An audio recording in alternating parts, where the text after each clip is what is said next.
না, জয় তো সবসময় খুবই সন্তোষজনক একটা ব্যাপার। বাট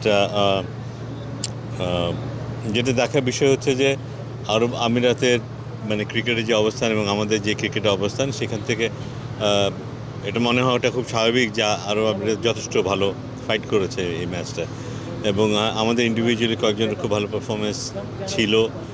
এবং but at the same time এটা বোধহয় স্বীকার করতে হবে যে আরব আমিরাতেরও বেশ কয়েকজনের খুব ভালো পারফরমেন্স ছিল। মোটামুটি সমানে সমানই খেলা হয়েছে, বাট শেষের দিকে হয়তো আরব আমিরাত আমাদের সাথে হয়তো কুলিয়ে উঠতে পারেনি। সো সেই কৃতিত্বটা বাংলাদেশে। তবে বলতেই হবে যে আরব আমিরাত আমাদের খুব সহজ একটা সময় পার করতে দেয়নি। নাহিদ রানা এবং রিশাদের একটা ইস্যু আমরা শুনছিলাম যে তারা এয়ারপোর্ট থেকে একটু লেটে বের হয়েছে, ঠিক এই বিষয়টি আমরা এখনো ক্লিয়ার হতে পারিনি।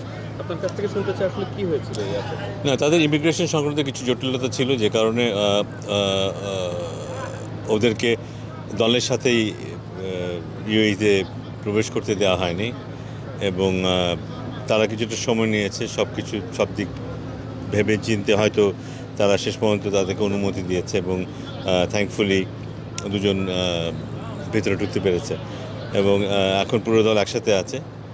তারপর তবে আমরা একটা ইমার্জেন্সি সিচুয়েশনে অল্টারনেটিভ হিসাবে আমরা নাসিমকে সাথে রেখেছিলাম, পাঠিয়ে দিয়েছিলাম ইন কেস যদি ওরা ওদের প্রবেশের সমস্যা থাকে, সেক্ষেত্রে নাসিম হয়তো দলের সাথে যুক্ত হবে। বাট এখন যেহেতু ওরা সবাই এখন দলের সাথে আছে, এখন আর সেই সমস্যাটা নেই। এই দলই বাকি যা খেলা আছে এরা খেলবে। এবং নাসিম ফিরে যাবে দেশে, ওর সামনে নিউজিল্যান্ড এর সাথে একটা ফোর ডে ম্যাচ আছে, সেটা খেলবে। বেশ, তারা দুজন শেষ পর্যন্ত দলে অংশগ্রহণ করলো, বাট আজকে খেললো না। এই বিষয়টিকে আসলে কেন তাদেরকে বাইরে রাখা হলো, আর এটি আসলে আমাদের কোনোভাবে কি একটু আজকে দুর্বল রেখেছিল দলকে?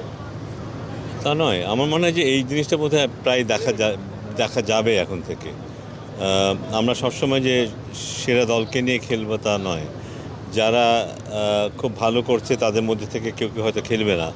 যারা একটু পিছিয়ে আছে বা রেগুলার খেলার সুযোগ পাচ্ছে না, তাদেরকেও সুযোগ দেওয়া হবে, সো দ্যাট বেঞ্চ স্ট্রেংথটা যেন ভালো হয়। কারণ এটা তো বলে দেওয়া যায় না যারা সবসময় ভালো খেলছে তারা সবসময় খেলতেই পারবে, আর তার কোনো গ্যারান্টি নেই। কখন অসুস্থ থাকতে পারে, কখন ফর্ম খারাপ থাকতে পারে। তখন যে প্লেয়ারটা তাদেরকে রিপ্লেস করবে তারা যেন ভালো অবস্থানে থাকে, এটা ইনশিওর করা খুব জরুরি।